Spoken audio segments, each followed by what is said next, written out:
In today's episode of Keeping Some Old Iron Alive, we've got a Briggs & Stratton Flathead over here. I reached out to Hipa Carburetor, who I've worked with in the past. They sent me over a coil. I'll post a link for that. I'll also post a link to a comparable one on Amazon, because for some reason Hipa Carburetor doesn't have this on their Amazon account. They also sent me over this carburetor, along with all the other supplies to go with it. And yes, this carburetor does need to get modified in order to work with this Briggs & Stratton Flathead, and we'll talk about that in the future. For those who don't know, this is the revised choke, and it most likely has to get cut and modified to fit. But along with the carburetor, the kit also comes with gas line that I've used in the past and works good. I love their spark plugs. They actually work really well. I've never had one actually go bad on me. They're not like the cheapy fire plug that comes with a lot of the other kits. There's another brand called Torch, I think it is, that's been showing up with a bunch of kits that all drop dead. I've actually used these in racing engines and had good luck with them, so I give them kudos for good spark plugs. We've got our filter assembly right here, and so we'll be putting that on there. And otherwise than that, let's get to work. All right, Jethro, so do we do the carburetor first or the coil? That was lost in translation. Hey, Jethro, maybe we should actually install the used gas tank that we were supposed to install like 3 videos ago. Should that be the first thing? Okay. Old gas tank finally out. Newer style AYP gas tank in. And yes, somebody in the comment section is already telling me it's backwards. No, actually it's not. So newer style tanks are actually slightly taller, and this is in the forward position instead of centered. So if you take a newer style AYP tank and you put it with this back here, it hits this, the vibration slowly cuts through the neck, and then every time it rains and rain goes down through here, it goes into the neck and straight into your carburetor, and you end up with engine problems. So I just mount them like this out of habit now, instead of arguing with which direction to put it. Let's see if we can do this carb swap live. So we got a 3/8 on here. Don't be surprised if this is missing. It almost always is. It doesn't have to be there.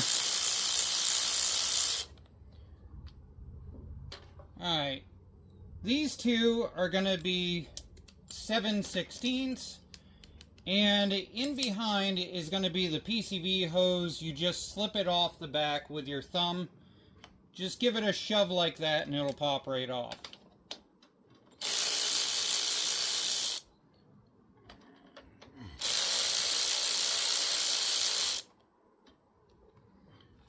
Now, for some reason the studs will sometimes stick. If that happens, just undo these back and forth until the whole thing comes off with studs.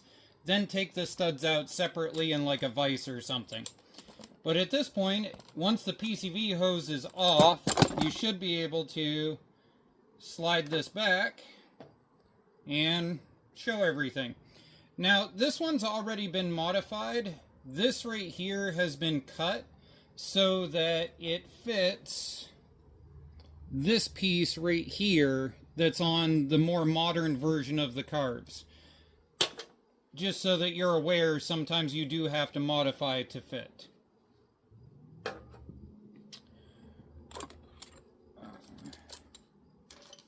So now we're going to grab our 5/16 and we're going to undo the 2 studs.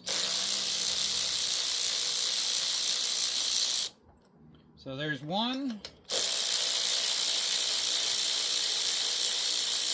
There's 2. And in a second here, once this is off, I'll show you what I mean about modifying the carburetors. So this is going to come off of here.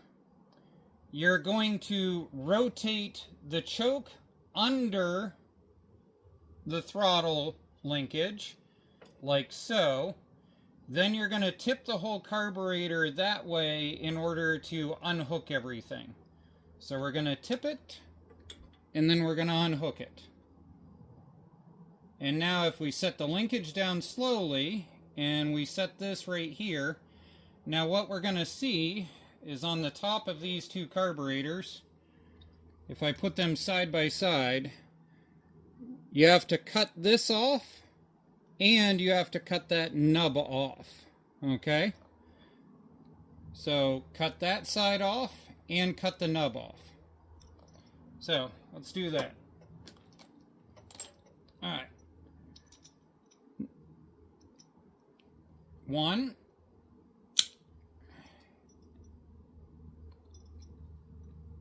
And gotta not take, so see that right there, that's gotta stay on there. There we go.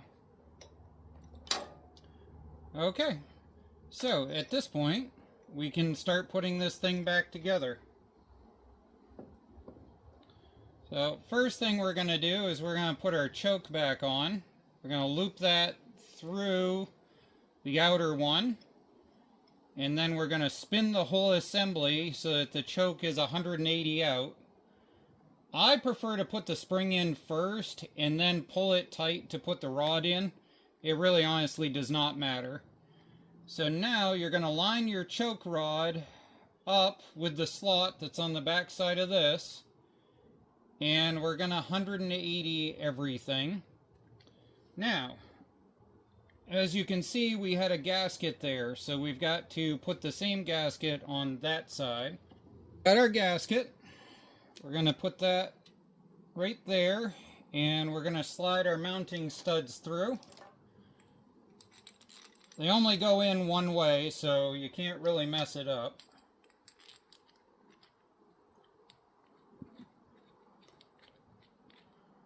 And then we put this up here and put it on. One side note here while we're doing this. If your PCV is leaking, this is the time you want to do it because it's the only time you can get to it.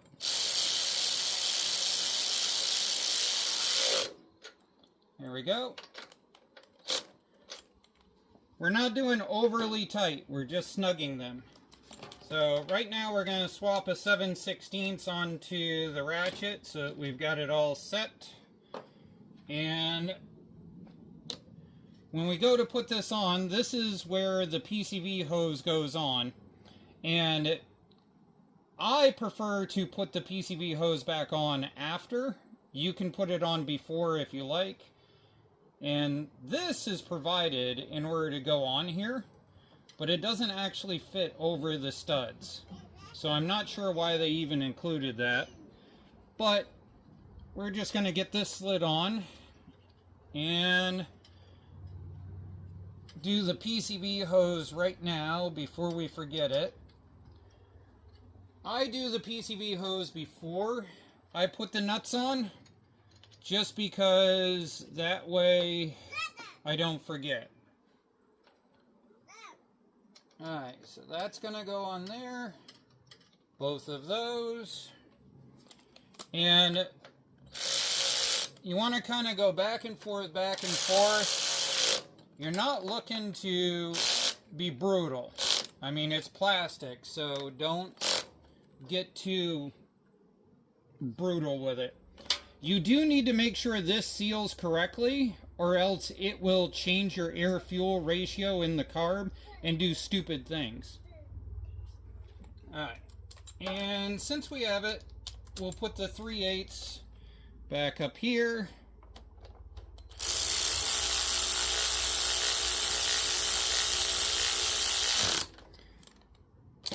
Alright. I'll put the new filter on and we'll fire this thing up, make sure it actually runs on the new carb. I mean, if you can't figure out how to plug in a gas line, I don't know what to tell you, but otherwise than that, we'll see if it runs.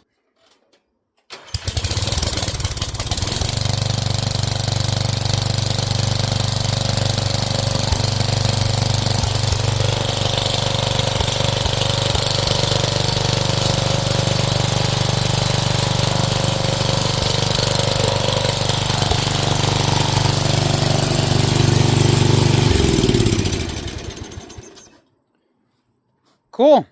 So we're going to pop the lid off and we're going to do the coil. Let's get the coil pulled out to replace it. There's going to be a 3/8 basically in each corner. Don't be surprised if some of them are broken off. The internet is going to argue about whether you need to take out these 2 1/4 inch and the 1/4 inch that's on the oil thing. I take them out just because if you take them out, it makes life much easier to do. Can you finagle the cover off over the top of the starter? The answer is yes. It's just easier if you take that off though. Now, this should lift off. Now, there's a pinch point here that sometimes gets stuck. There we go. These should be 5/16. Now, I use a long 5/16 because you have to get past the flywheel cover on a lot of these, and sometimes even that doesn't work. Sometimes hand tools are better. 5/16 wrench fits even with the flywheel cover on.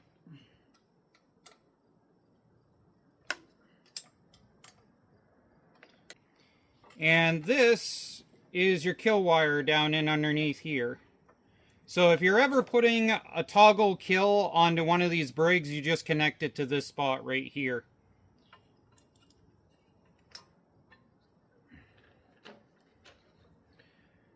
So on the new one, it's going to say cylinder side on most of the Hipa carburetor style setups. So that goes this way.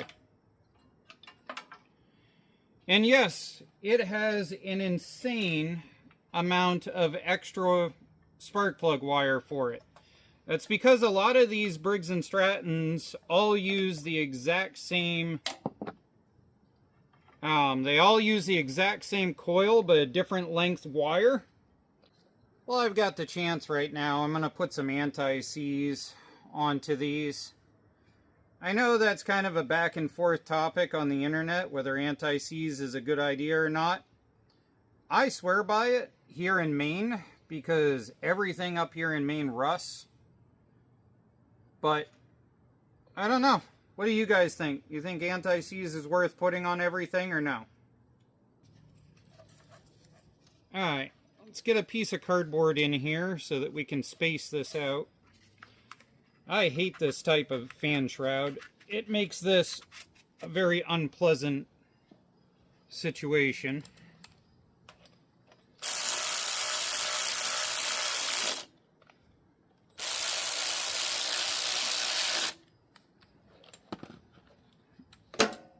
I'm going to check both of those. There's that one. There's that one. And we're going to spin this and get the cardboard out and make sure the magnet clears. Okay. So at this point, this is an insanely long wire because these are universal. So you can do a couple of things here. You can coil it and zip tie it in right in here and have it come out. Or you can bring it into this corner piece down in here, which I don't really like the idea of, but a lot of people do that, and then they route this out and about. Personally, I prefer the zip tie it right here method, so that's what I'm going to set up right now. To be clear, it is a bad idea to run an engine without the shroud on it because of airflow. I just wanted you to see there's no funny business in this YouTube video.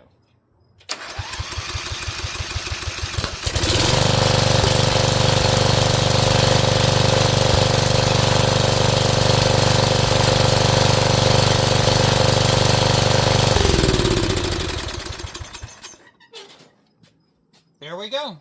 So, we got to get the cap on. You got to argue with this little piece here, and then make sure you get the 3 screws across there, and then you're back to mowing. Oh, did you see me put the hood on?